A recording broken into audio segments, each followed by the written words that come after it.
রাসূল সাল্লাল্লাহু আলাইহি ওয়াসাল্লাম ষষ্ঠ হিজরিতে মদিনায় স্বপ্নে দেখলেন যে তিনি উমরা করতে যাচ্ছেন। তো নবীদের স্বপ্ন এটা কেবল স্বপ্ন নয়, এটা আল্লাহর পক্ষ থেকে ওয়াহি, রেভেলেশন।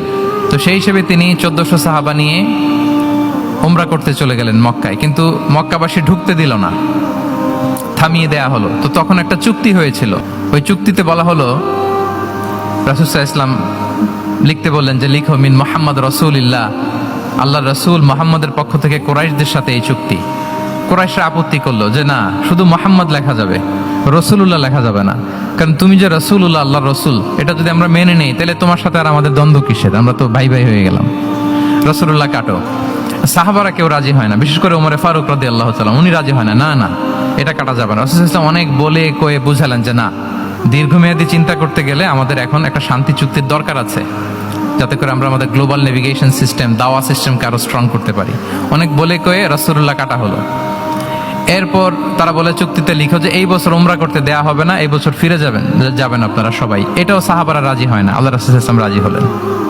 আবার আরেকটা ক্লোজে লেখা হলো যে আগামী বছর আসলেও 3 দিনের বেশি থাকা যাবে না, সেটাও রাজি হয়ে গেল রাসূল সাল্লাল্লাহু আলাইহি ওয়াসাল্লাম। সাহাবারা রাজি হচ্ছেন না।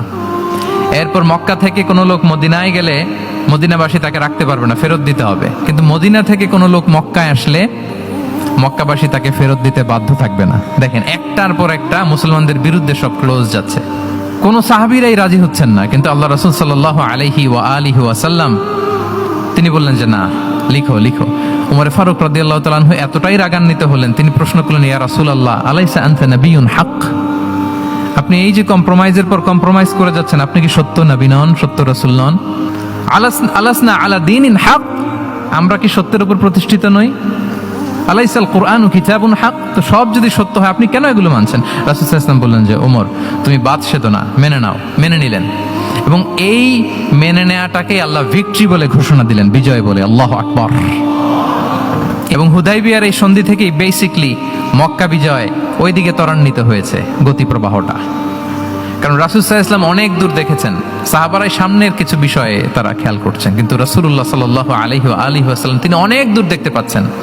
এবং ঠিকই এই যে এটাতে বেশি দিন স্থায়ীও হয়নি, ষষ্ঠ হিজরি থেকে অষ্টম হিজরি, মাত্র 3 বছরের ব্যবধানে রাসূল সাল্লাল্লাহু আলাইহি ওয়াসাল্লাম যত রিজিওনাল সুপার পাওয়ার ছিল, ওয়ার্ল্ড সুপার পাওয়ার ছিল, পার্সিয়ান এম্পায়ার, তারপর Roman empire, Byzantine empire, Egyptian empire, সব এম্পায়ারদের কাছে চিঠি পাঠিয়েছেন, সালামুন আলা মান ইত্তাবা আল হুদা আসলিম তাসলাম।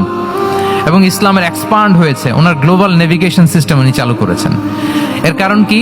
উনি ছিলেন ভিশন ওরিয়েন্টেড মাইন্ডসেটের অধিকারী, দূরদর্শী, অনেক দূর দেখতে পেতেন, অনেক দূর তিনি দেখতে পেতেন, দীর্ঘমেয়াদী তিনি পরিকল্পনা করতে পারতেন।